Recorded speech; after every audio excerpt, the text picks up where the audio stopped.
வீட்ல ஃபர்ஸ்ட் டைமா smart phone use பண்ற பெரியவங்க யாராவது இருந்தா அவங்களுக்காகவே 6000 ரூபாய்க்கு ஒரு ஸ்மார்ட் போன் லாவா லான்ச் பண்ணியிருக்காங்க. First box content. முன்னாடி மேல மாடல் நேமை பெருசா போட்டு அந்த மாடல் இமேஜையும் கொடுத்துருக்காங்க. மொத்தமே 2 கலர் தான். பின்னாடி ஒரு சில ஸ்பெக்ஸ்லாம் ஹைலைட் பண்ணியிருக்காங்க. பாக்ஸ்க்குள்ள எப்பயும் இருக்கிறது தான் இருக்குது. ஓபன் பண்ண உடனே மேல வழக்கமா கொடுக்குற அந்த ஒயிட் கலர் பாக்ஸ் அதை திறந்தா இந்த பிரைஸுக்கும் டிபியூ கேஸ் கொடுத்துருக்காங்க. நல்ல விஷயம் தான். அடுத்து லாவாவோட யுவா ஸ்மார்ட் 2 டிசைன் பார்த்தோம் அப்படின்னா லாஸ்டா பார்த்தா அந்த போல்டோட டிசைன் மாதிரியே தான் இருக்கு. அதை பத்தி அப்புறம் டீடைல்டா பார்ப்போம். அடுத்து வீட்டுக்கே வந்து சர்வீஸ் பண்றதுக்கான அந்த கார்டு வந்து கொடுத்துருக்காங்க. டைப் சிக்கான சார்ஜிங் கேபிள், இந்த 2025லயும் 10 வாட்கான சார்ஜிங் அடாப்டர். எங்கப்பா பயங்கரமா கொடுத்துருக்காங்க போல. கடைசியா ஒரு சிம் எஜெக்டர் பின். அவ்வளவுதான். இதோட டிசைன் பார்த்தா இதுக்கு முன்னாடி லாவால ஒரு 5G மொபைல் வீடியோ போட்டிருப்போம், போல்ட் N1 அப்படின்னு. அதோட டிசைனை அப்படியே கொடுத்துருக்காங்க. அதுல 3 கேமரா மாதிரி கொடுத்துருந்தாங்க, இங்க 2 கேமரா மாதிரி கொடுத்துருக்காங்க. மற்றபடி எந்த சேஞ்சஸுமே இல்லை. அதுலயுமே நமக்கு வந்தது கோல்டு கலர் தான், இதுலயுமே நமக்கு வந்தது கோல்டு கலர் தான். இதுவுமே பார்க்கறதுக்கு கிரே மாதிரி தான் இருக்குது. இது போக கிறிஸ்டல் ப்ளூ அப்படின்னு இன்னொரு கலர் வேரியண்ட்டும் அவைலபிளா இருக்குது. மற்றபடி பின்னாடி வந்து அதே மாதிரி ஃபிங்கர் பிரிண்ட் ரொம்பவே கேப்சர் ஆகுது. பாக்ஸி டைப் டிசைன் தான் கொடுத்துருக்காங்க. சிங்கிள் ஹேண்ட் யூசேஜுக்கு ஓரளவு ஓகேவா தான் இருக்கு. அப்படியே ஃப்ரண்ட்ல வந்தா இங்க டிஸ்பிளே வாட்டர் டிராப் நாச் ஸ்டைல்ல கொடுத்துருக்காங்க. 2025ல இன்னுமே தொடர்ந்து வாட்டர் டிராப் நாச் ஸ்டைல் நிறைய மொபைல்ல பார்க்க முடியுது. எப்பதான்டா இதை நிறுத்துவீங்க அப்படின்னு தோணுது. இங்க 6.75 இன்ச்ல HD+ டிஸ்பிளே கொடுத்துருக்காங்க. 90 Hz ரெஃப்ரெஷ் ரேட்டோட வருது. யூஸ் பண்றதுக்கு கொஞ்சம் ஸ்மூத்தா இருந்தாலுமே ஒரு சில டைம் நிறைய ஆப்பை டக்குன்னு ஓபன் பண்ணும்போது அங்க லைட்டா லேக் ஆகுது. ரொம்ப ஸ்லோ யூசருக்கு தான் லான்ச் பண்ணியிருக்காங்க அப்படிங்கிறதுனால ஓகே.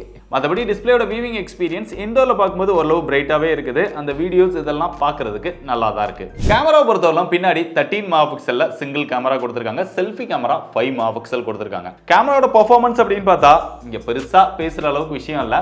13 மெகாபிக்சலோட பெர்ஃபார்மன்ஸ் வந்து ரொம்ப ஆவரேஜா தான் இருக்கு. நல்ல லைட்டிங் கண்டிஷன்ஸ்ல எடுத்தீங்கன்னா தான் ஓரளவு அந்த போட்டோஸ் வந்து பார்க்குற மாதிரி இருக்குது. அதே மாதிரி போர்ட்ரேட் ஷாட்லயுமே அந்த எட்ஜ் டிடெக்ஷன் இதெல்லாமே நல்லா இல்ல. ரியர் கேமராவை கம்பேர் பண்ணும்போது செல்ஃபி கேமரா கொஞ்சம் பெட்டரா தெரியுது. க்ளோஸ் அப் ஷாட்ஸ் எல்லாம் எடுக்கும்போது நல்லா இருக்குது. இந்த கேமராவோட ஃபீச்சர்ஸ்ல ஒரு இன்ட்ரெஸ்டிங்கான விஷயம் என்னன்னா இங்க ஆடியோ நோட் அப்படின்னு ஒன்று புதுசா கொடுத்துருக்காங்க. அதாவது நீங்க ஏதாவது போட்டோஸ் எடுத்தீங்க அப்படின்னா அந்த போட்டோஸ் சம்பந்தமா ஏதாவது நோட் பண்ணி வைக்கணும் அப்படின்னா அதுல ஆடியோவா ரெக்கார்ட் பண்ணி நோட் பண்ணி வச்சுக்க முடியுது. அது கேமரா ஆப்பை ஓபன் பண்ணி பார்க்கும்போதும் அந்த ஆடியோவை பார்க்க முடியுது. இவங்களோட கேலரி ஆப்லையும் பார்க்க முடியுது. பட் கூகுள் போட்டோஸ் இந்த மாதிரி மற்ற ஆப்பை யூஸ் பண்ணும்போது அந்த ஆடியோ நோட் வந்து ஒர்க் ஆகல. பட் இந்த மாதிரி ஒரு இன்ட்ரெஸ்டிங்கான ஃபீச்சர் இந்த பட்ஜெட்ல கூட இருக்குன்னு தெரிஞ்சுக்கோங்க. வீடியோ பொறுத்தவரைக்கும் ரியல்ல மேக்ஸிமமா 1080 30 fps எடுத்துக்க முடியுது. செல்ஃபியை பொறுத்தவரைக்கும் 720 30 fps தான் எடுக்க முடியுது. ஸோ இந்த 2025லயும் செல்ஃபி கேமரா 720p சப்போர்ட் இருக்கிற மாதிரிலாம் லான்ச் பண்றாங்க. சாஃப்ட்வேரை பொறுத்தவரைக்கும் out of the box Android 15 கொடுத்துருக்காங்க. கோ எடிஷன் தான், ஏன்னா லைட் யூஸ்க்கு அதுதான் கொடுக்க முடியும். அது போக இங்க சாஃப்ட்வேர் அப்டேட் எதுவுமே கன்ஃபார்ம் பண்ணல. வழக்கமா கொடுக்குற மாதிரி ஒரு கிளீனான நீட்டான ஸ்டாக் Android கொடுத்துருக்காங்க. பேட்டரி பொறுத்தவரைக்கும் 5000 mAh பேட்டரி கெபாசிட்டி இருக்குது. 10 வாட்கான சார்ஜிங் சப்போர்ட் தான். ஏற்கனவே பார்த்தோம் 10 வாட்கான அடாப்டர் தான் கொடுத்துருக்காங்க.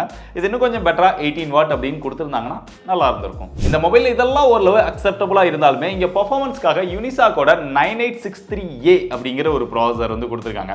இந்த யூனிசாக் ப்ராசஸர் இருந்தாலே அந்த மொபைலை கொஞ்சம் தள்ளி வைக்க தான் தோணும். இதுலயுமே அந்த யூனிசாக் ப்ராசஸரால தான் கேமராவும் அடி வாங்குது அப்படின்னு நினைக்கிறேன். அட்லீஸ்ட் இவங்க மீடியாடெக்கோட G80 அது இல்லைன்னா கூட G35 G36 அந்த மாதிரி கூட கொடுத்துருந்துருக்கலாம். ஏன் யூனிசாக்கை கொண்டு வந்து நம்ம தலையில கட்டுறாங்கன்னு தெரியல. இன்னும் நிறைய ஸ்டாக் வச்சிருப்பாங்க போல. மற்றபடி இது ஒரு 4G ப்ராசஸர் தான். மொபைலுமே 4G மொபைல் தான். சிம் ஸ்லாட்டை பொறுத்தவரைக்கும் ரைட் சைடில் இருக்குது. டெடிகேட்டட் SD கார்டு ஸ்லாட்டோட வந்துருச்சு. 2 சிம் பிளஸ் SD கார்டு போட்டுக்க முடியும். பாட்டம்ல 3.5mm ஜாக் இருக்கு, மைக் இருக்கு, டைப் சி சார்ஜிங் போர்ட் இருக்கு, சிங்கிள் ஸ்பீக்கர் இருக்கு. சவுண்ட் டீசென்ட்டா தான் இருக்கு. ரைட் சைடில் வால்யூம் அப் டவுன் பட்டன் வந்துருது, கீழே பவர் பட்டன் வந்துருது. அதிலே ஃபிங்கர் பிரிண்ட் சென்சாரும் வந்துருச்சு. பெருசா ஃபாஸ்டாலாம் எதிர்பார்க்க வேண்டாம். ஃபேஸ் அன்லாக்கும் இருக்கு. கடைசியா அதோட பிரைஸ் அப்படின்னு பார்த்தா இதுல ஒரே ஒரு வேரியன்ட் தான் லான்ச் பண்ணிருக்காங்க. 3GB RAM 64GB internal storage இருக்குது. 6100 ரூபாய் பிரைஸ் பண்ணிருக்காங்க. ஆல்ரெடி பாக்ஸ்ல 6800 தான் போட்டுருந்தாங்க MRP. அது போக கார்டு ஆஃபர் இதெல்லாம் இப்போ சேல் போயிட்டு இருக்கிறதுனால அதெல்லாம் கொடுக்குறாங்க. அதெல்லாம் யூஸ் பண்ணி வாங்கும்போது 5500 ரூபாய்க்கே வாங்கிக்க முடியும். 5500 ரூபாய்க்கு வீட்டில் யாராவது பெரியவங்க ஒரு லைட் யூஸ்க்காக இல்லை first time smartphone use பண்ணுறவங்களுக்காக 4G மொபைல் வாங்கணும்னு நினச்சிங்கன்னா இந்த மொபைலை செக் பண்ணி பாருங்க. ஸ்லோ யூஸருக்கு மட்டும்தான் செட் ஆகும்.